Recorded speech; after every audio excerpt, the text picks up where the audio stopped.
Welcome to Sunday's Got Us Talking, a podcast and community by Lauren Brown and Danielle Bell, because faith and ministry don't stop on Sundays.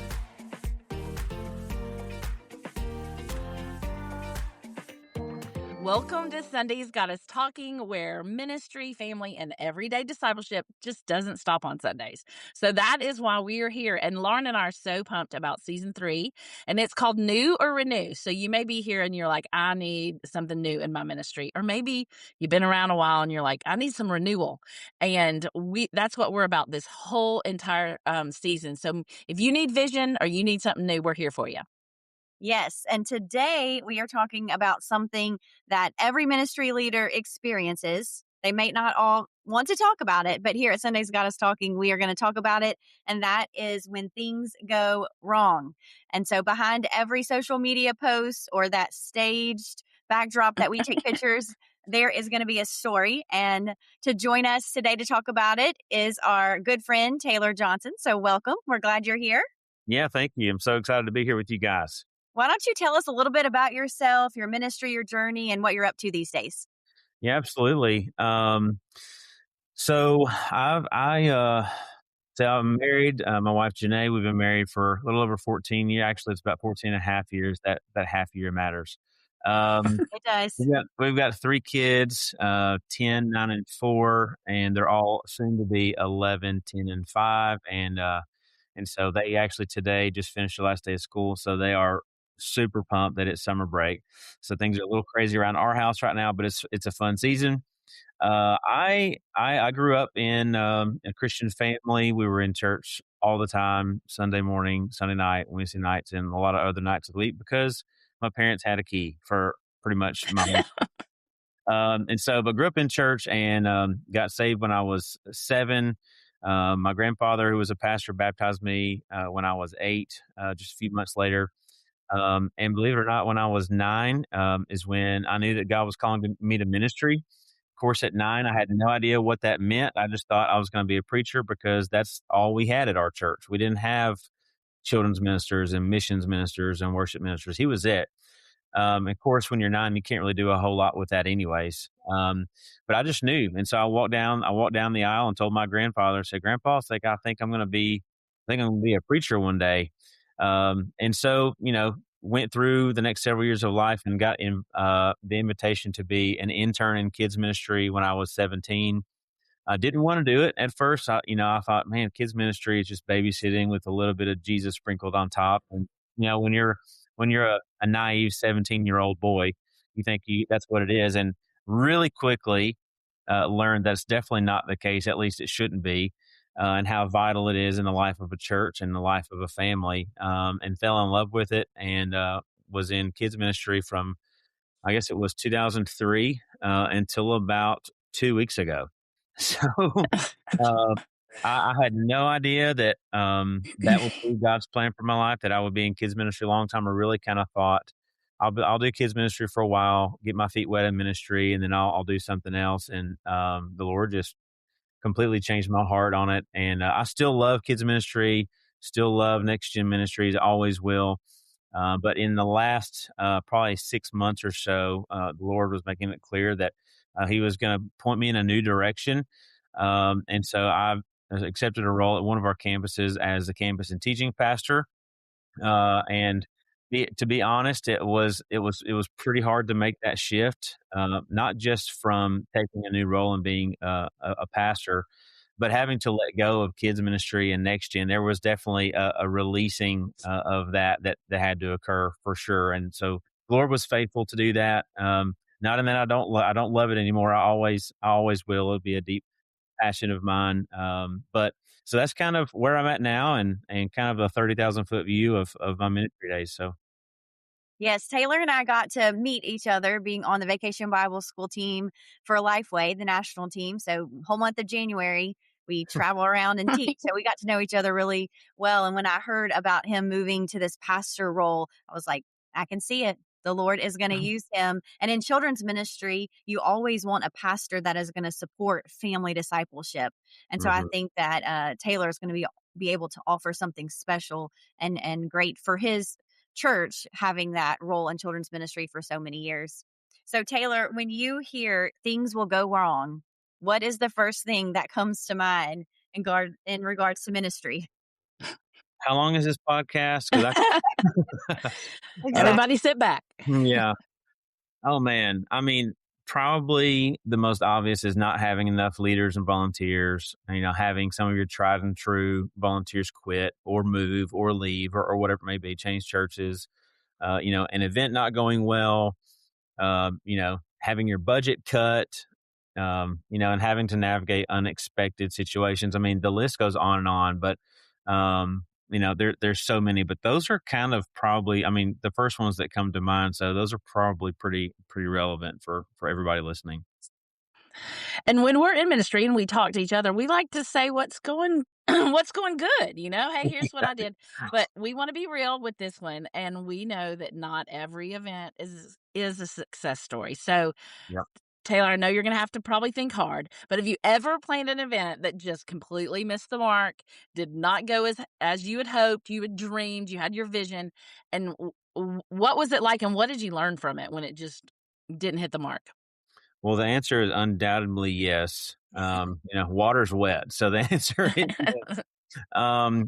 We had, I believe it was 2017. I think it was the VBS theme Game On. It was my first VBS at my last church. And so, of course, in the first one, you really want things to go well. I mean, I had been there for 11 and a half months, but I had come in right after they had finished VBS. So this was my first VBS. And so we had gotten through the week of VBS. We had a family night and we had all the typical things, bounce houses, inflatables, food trucks, games, activities, all that kind of stuff. But because of the sports theme, I had hired out all these mascots to come. And so the Vanderbilt Commodore, the Tennessee Titans mascot, the Nashville Sounds mascot, Nashville Predators mascot. And so I was like, as a sports guy, I was like, and kids love mascots mostly. Yeah. But not all of them, but a lot of them do. So it was going to be great. I was super excited. Weather was absolutely perfect. And about 20 minutes before this event starts, as you guys know, people come early. So people are already showing up. The bounce houses are inflated. Food trucks are out. Music's playing. Mascots are there. And we're ready to rock and roll. And my executive pastor came up to me and said, "Hey, I just want to let you know there's this huge storm that just one of those, kind of typical summer pop-up storms that came out of nowhere, and it's coming straight for us, and it's going to be here probably in the next 20 minutes, and it's a pretty substantial storm."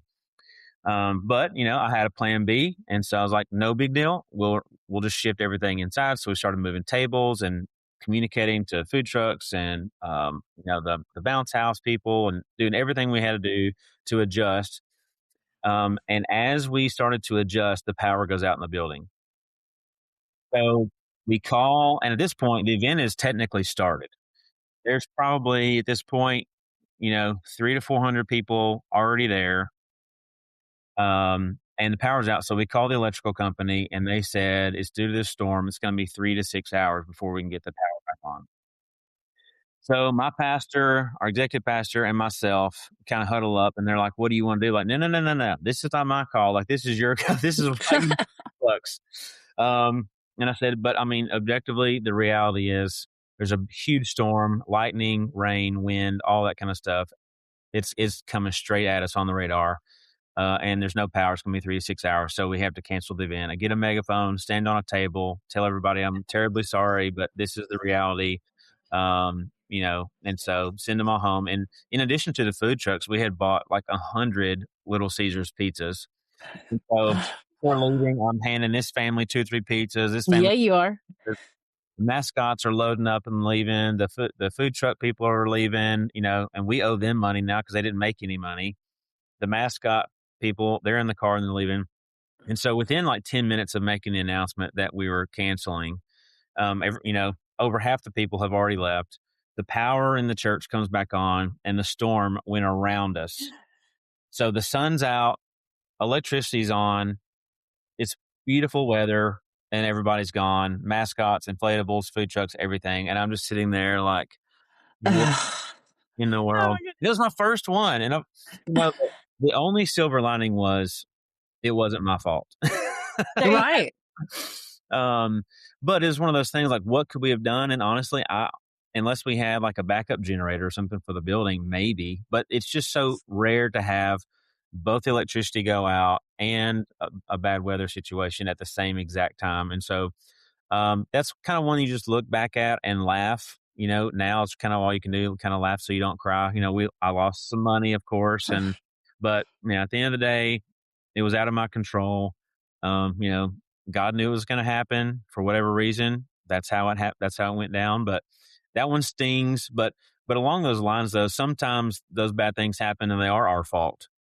Sometimes we didn't plan well, we didn't communicate well, we didn't recruit enough leaders. Whatever it may be. And some of those things do happen, and all you can really do um, is really just try to improve, and take a hard look at yourself in the mirror and say, what did I do? The natural instinct for a lot of people, and I've done this, is like, and you don't say it out loud, but it's like, whose fault is this? Because it's not mine. Whose fault is? Right. You brought people in on that decision, Taylor. Yes, yeah. This was a team decision. And honestly, there have been times where I'm like, it was me. I didn't communicate with this person. I didn't plan well, or I didn't budget well enough, or whatever it may be. Wasn't organized enough. And, thankfully I've been at churches where, there's grace. But it's still, it's embarrassing if things don't go how you hope they would. And because ultimately it's a reflection on us, right? If we're the ones responsible for the event, it's not the volunteers, who kind of get mud on their face. It's us. And so thankfully I've been at churches where there's been grace given. And you want to do things well. We want to strive for excellence in everything we do and do the best we can. But at the same time, we're also human. There's going to be mistakes made. And so I just think it's hard to do, but gotta kind of do a self-assessment, kind of do a SWOT analysis of your own plans, and see what caused this mishap and how can we improve it for the future. I love that you say just like take that responsibility. This is a great lesson if you're a new ministry leader. I know in the beginning I would, just churn out some excuses, and I've probably said it more times than I care to talk about this year, but that was me. That was all me. And I think believers and Christians, like they respect that. Like, Mm. no, they don't want to hear it every week, but just sometimes you have to say, I don't know, maybe when you misprint the VBS verse on the back of the shirt, I don't know, I'm just pulling something out of the air. You just have to say, that's all me. Yeah. I own it. I am sorry. And I love that, you said that because I think people respect that and they'll respect you more instead of hearing the excuses. Hmm. Now, Taylor, a lot of times we attach success with numbers. That's the church business sometimes, Oh or yeah. attendance or results. How can we help? This is a great question for new leaders and just some seasoned leaders that may be discouraged. How do leaders distinguish between faithfulness, attendance, and results? And why Mm. do we put so much pressure on the numbers?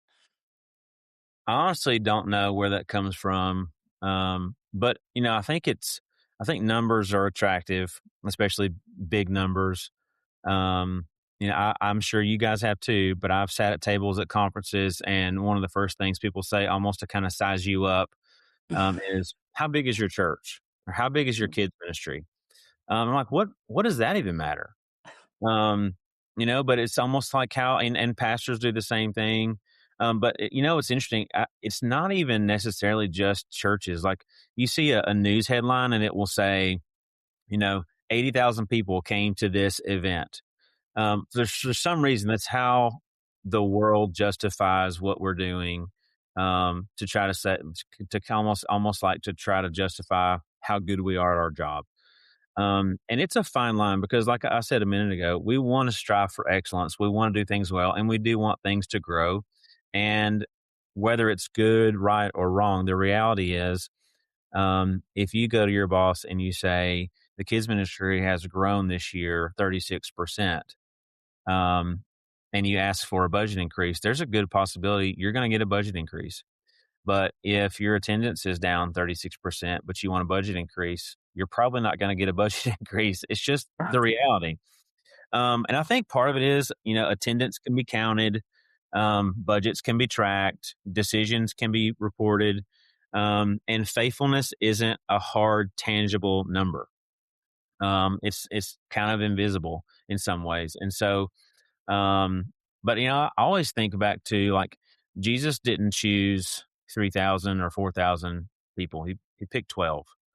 And so I think, just going back to that principle, like, faithfulness is not about a number. I would rather have a, in my context now as a pastor, I would rather have a church of 300 people or 200 people who are sold out and faithful in obedience to the gospel and have gospel overflow in their lives, who are living in submission to the reign and rule of Jesus, than to have 5,000 people on a Sunday morning whose faith is completely shallow. They don't want to serve. They don't want to be involved. They don't give. They're not participants in the life of the church. And that sounds crazy to say, but I think faithfulness is what Jesus cares about. I don't think Jesus cares about how many people are in our ministries or in our churches. I think he cares about our heart posture, um, and whether we're faithful with what God has given us or not.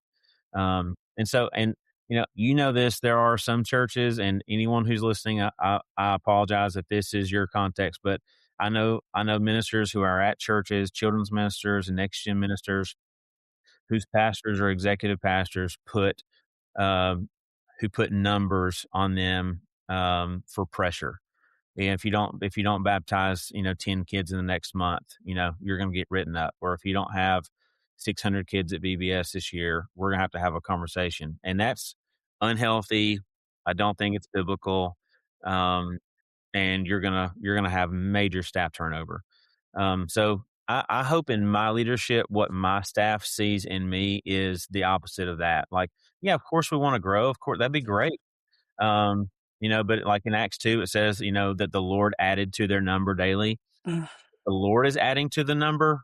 Praise God. Um, we can manufacture our own growth and say the Lord did it.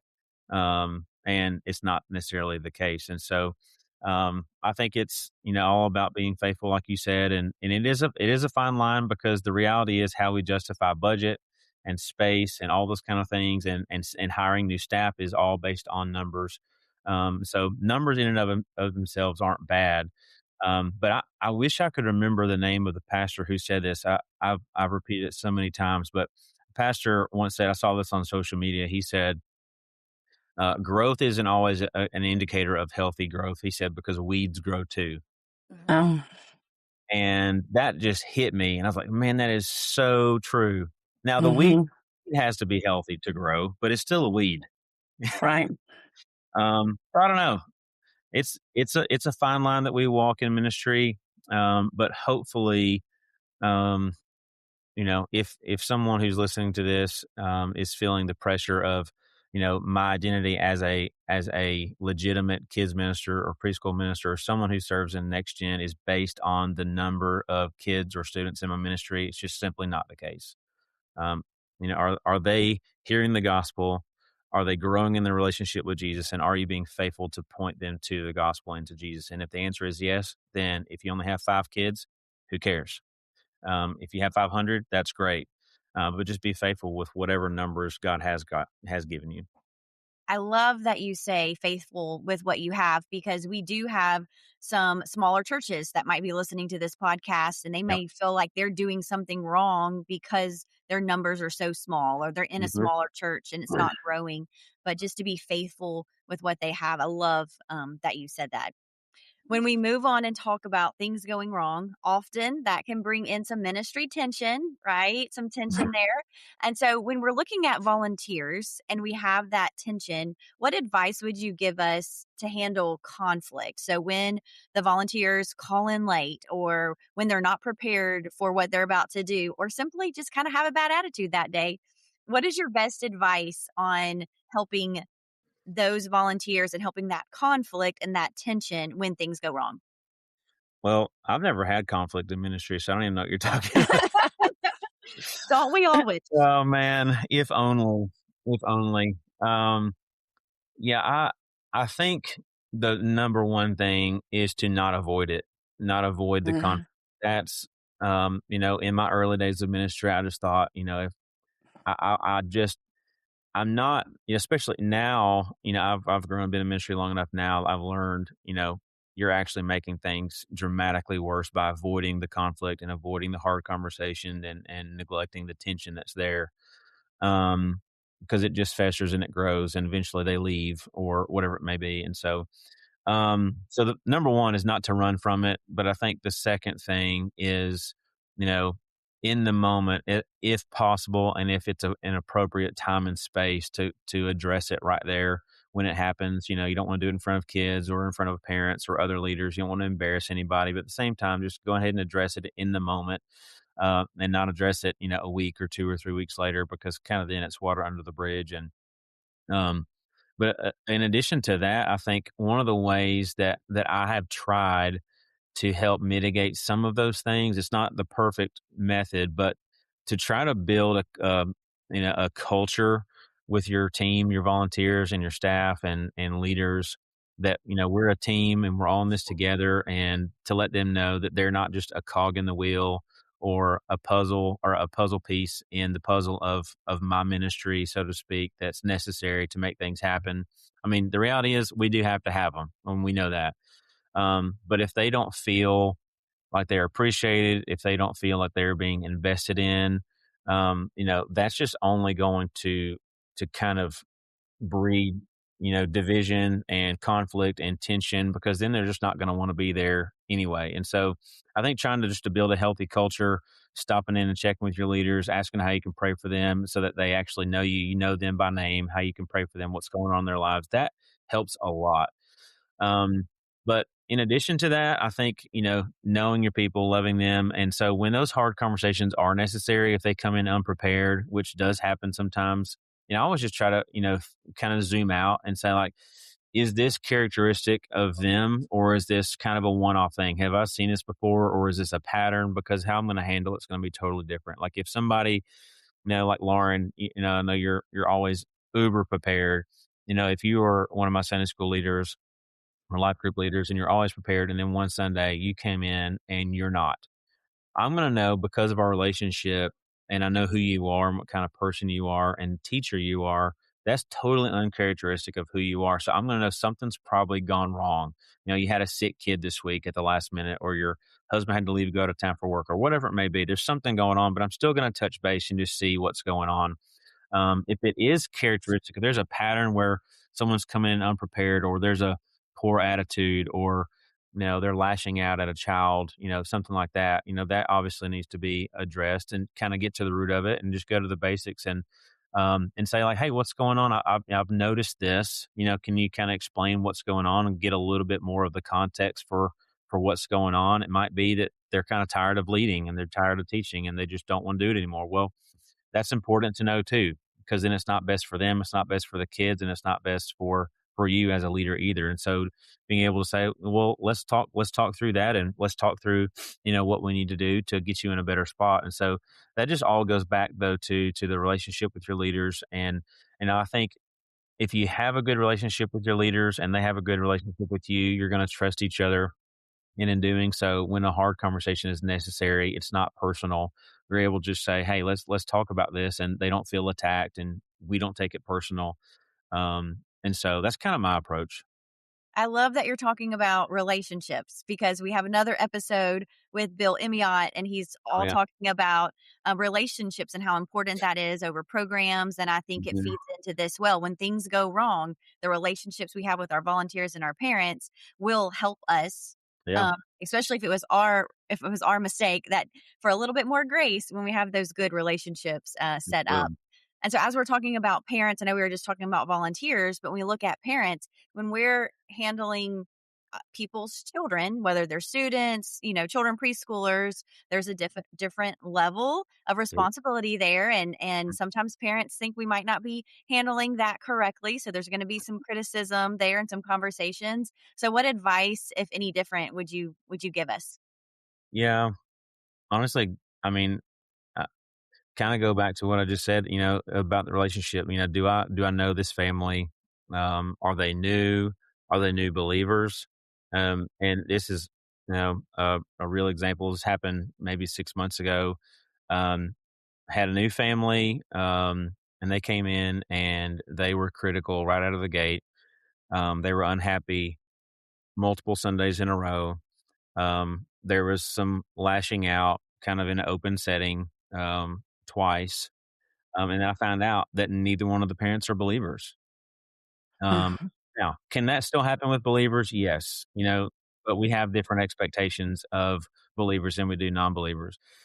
Now I'm still going to handle both with grace and, be pastoral about it. But at the same time, there's a different level of grace that I'm going to have for someone who doesn't have a relationship with Jesus. They're coming to the church. They're trying to figure what this even is and what church is about and what the gospel is. And they're trying, but getting to know them and having a conversation, they've got a lot going on personally and in their family.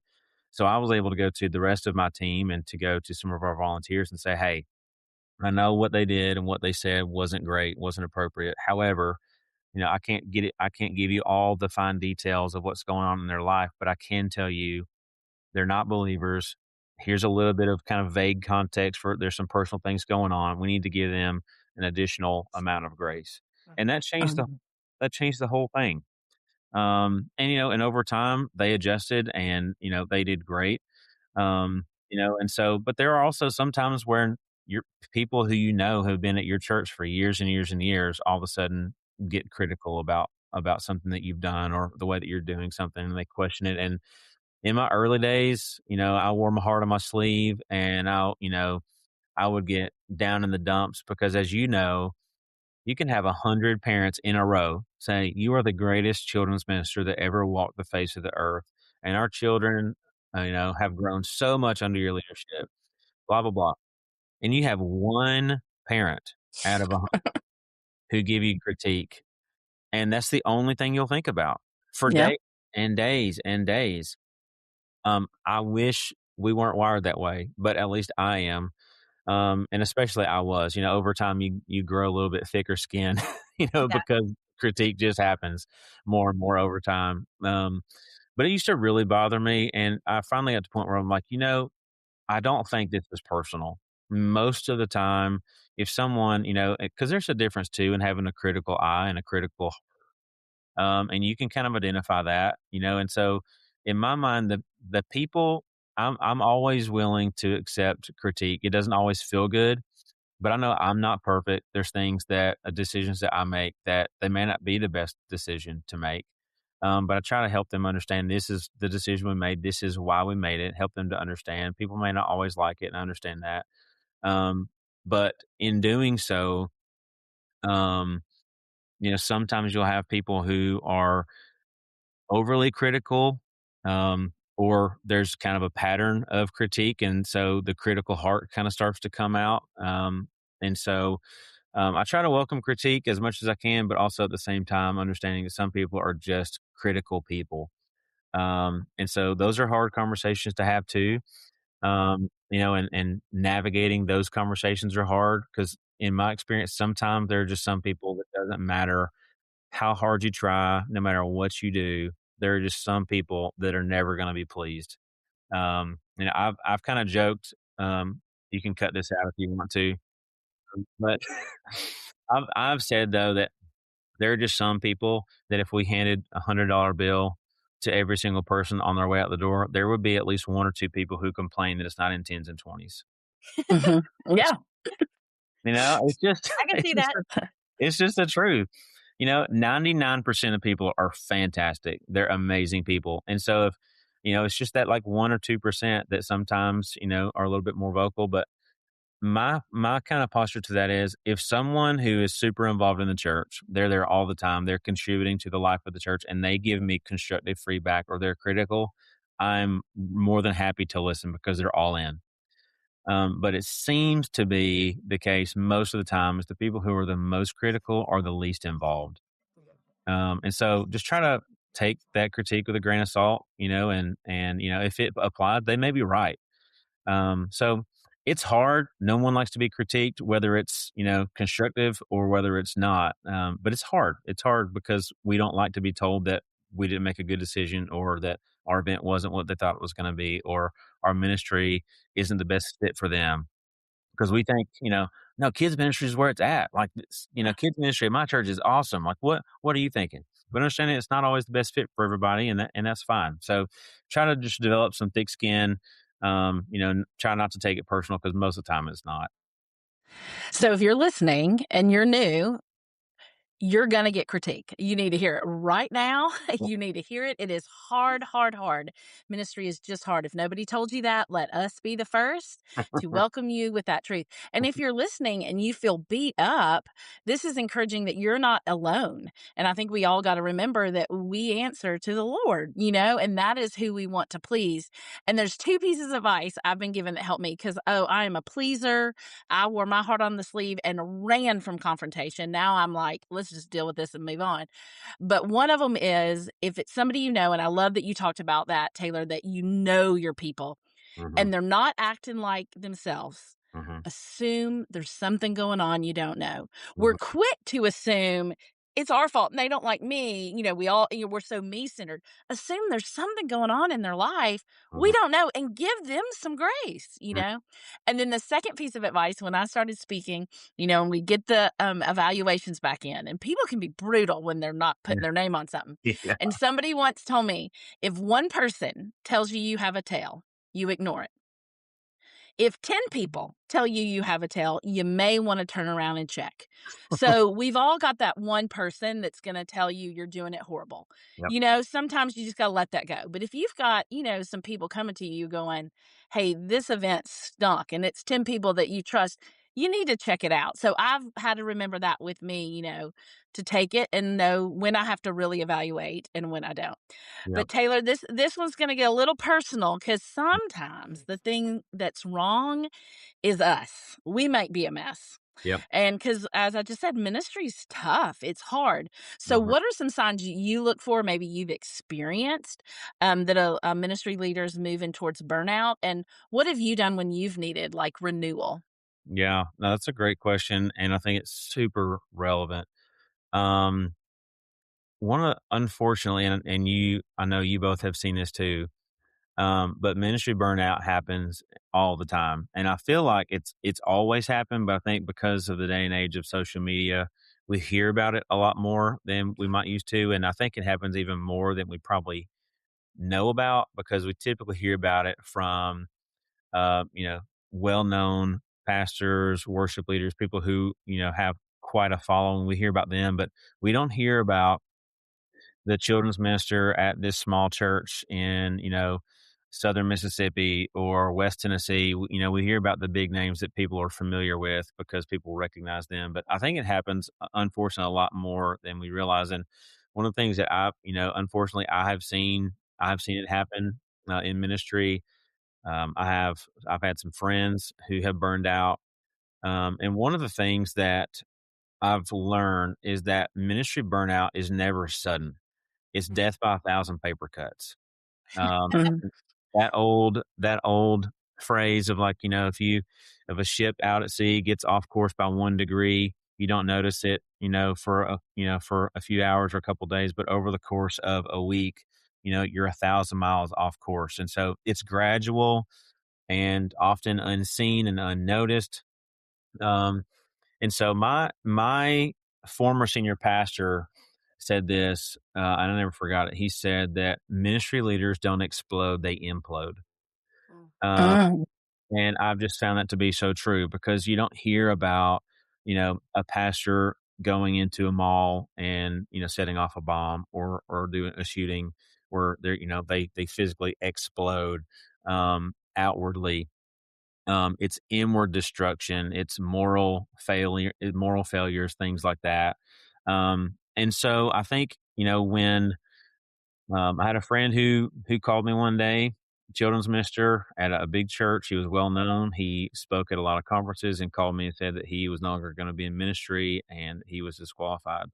And I never saw it coming. I never saw anything in his life that told me, you should suspect that. And so what that tells me is kind of what I was saying a minute ago, is it's often unseen, and very gradual, and all of a sudden it kind of comes out. But some things that I have seen and have kind of observed of kind of patterns of behavior is, you don't see the visible joy in them that you once did in ministry. They begin to resent being around people, especially at church. Um, you often see, and you may not see this, but this is a common thing of a lack of desire to be in the Word, lack of a desire for prayer. They kind of withdraw. They desire isolation, and there's so many more. But when that happens, it's usually a pretty good red flag that something's wrong. And I've had times where I find myself not resenting people. Sometimes it's come after a season of critique, or something like that, where I'm just like, oh, it's like I really don't feel like doing this today. And that's a red flag. Like something's off. Um, Honestly, one of the big indicators for me is how I respond to my wife and my kids.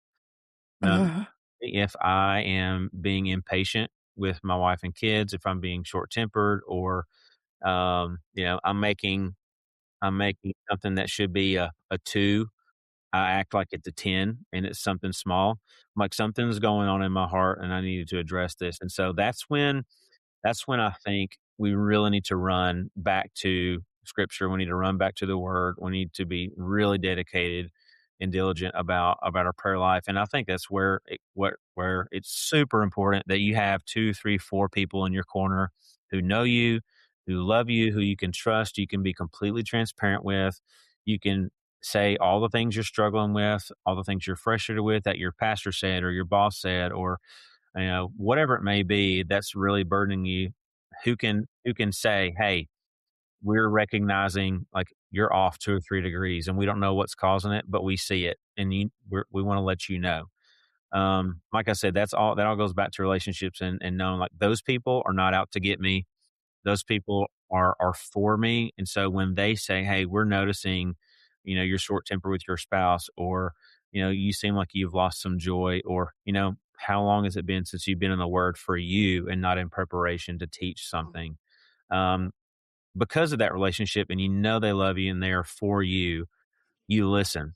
And having someone, so that's where the isolation thing is incredibly dangerous, because if you don't have someone who can call you out when you need to be called out, it's really dangerous. And so I've got a couple of friends who are in ministry. We're all at different churches. We tell each other all kinds of stuff, the good, bad, and the ugly. They know what's going on in my marriage. They know what's going on with my kids, what's going on in ministry, things I'm focused on, things I'm worried about. And we know that about each other. And that's incredibly helpful. And they just they're happy to call me on the carpet if I need to be. And so it's good to have someone in your corner who can identify smoke before there's flames. And so uh. I think it's super important. Those are good words for people that are discouraged. And I love that you talked about you have people that are Mhm. speaking truth in your life in those hard seasons. And Yep. I know I've been at a church before where we were required to take a Sabbath every Yep. so often, which, is not a gift everywhere if that's something you need. And I'm talking a day Sabbath. Like I get a different kind of Sabbath here after 5 years, but we're talking like once a quarter, you had to go a Mm. day. Yep. And that may be something you need to implement. I know in our monthly touch bases, we have to say whether we're surviving, thriving, or reviving Mhm. spiritually, in ministry, family wise. And I love that my pastor's like, you're reviving a lot right here. You don't get burned out, and that's a good signal. We got to like really look at what we're circling. If we're always circling surviving, that should be a red flag to us. Yep. Taylor, you've given some great truth. So let's just say one thing that you want leaders to remember when ministry gets messy. What would you tell them? Oh, man, that one's hard. I would say always go back to your calling. Mhm. Um, because ministry, while it is technically our job, it's how we get paid, or most of us get paid. You may be bivocational, or you may be a lay children's minister or preschool minister or whatever. But regardless, it's not just a 9 to 5 job. This is a calling. And so in my office, I have my ordination certificate on the wall, and it's not to show people that I'm ordained. I have it right beside my computer for the sole purpose of when I'm having a hard day, if someone's being critical, if I'm behind on budget, or whatever it may be. And I'm kind of feeling the weariness of ministry because ministry, let's just call it what it is. It's hard. Um, and the enemy wants to do anything and everything to kind of poke holes in what we're doing and to get us distracted. Um, and so when ministry gets hard, I just kind of glance up at my ordination certificate and remember back to my calling, that this is a calling that God put on my life. This wasn't my idea.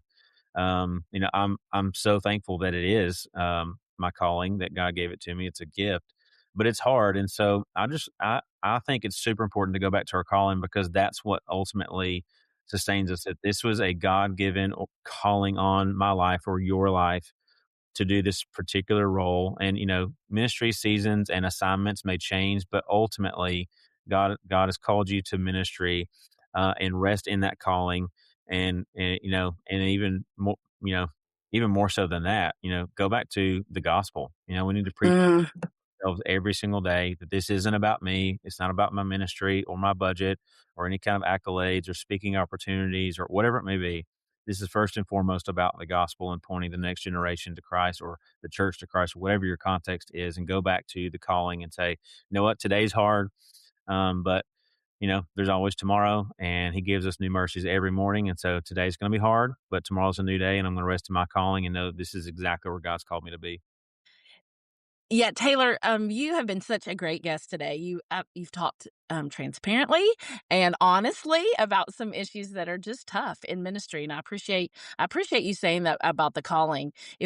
Sometimes I see a lot of young people that love Jesus and don't know what they want to do with their life, so they're like, "I'm going to go work at the church," and can get really burnt out or hurt, and that I didn't pick this for my life. God did. God chose this, so I have to go back to that over and over and go, okay, did you really know what you were doing, God? So thank you for that word. We do always like to close in prayer. So Lauren, why don't you close this in prayer in this episode? And again, Taylor, you've been great. Thanks for coming. Thank you, guys. Yes, thank you. Let's pray. Dear Lord, thank you so much for the opportunity that Danielle and I have this voice just to encourage and empower ministers and leaders, Lord. And we know that things go wrong on the regular.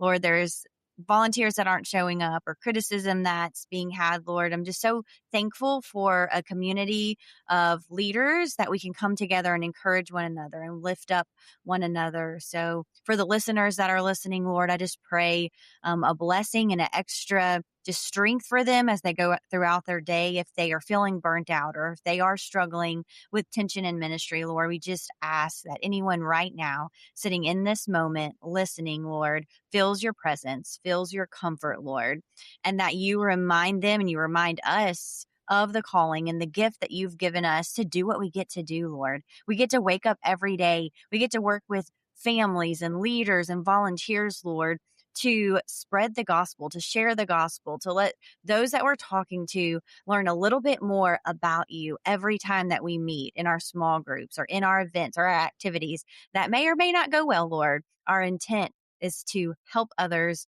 draw closer to you, Lord. So I do pray a blessing over our churches, over the churches of the ministers that are listening, Lord. And we thank you for who you are. We're thankful that amongst the burnout and the craziness and the struggle, that you are faithful and that you are with us, Lord. We thank you so much and we love you. In your name I pray. Amen.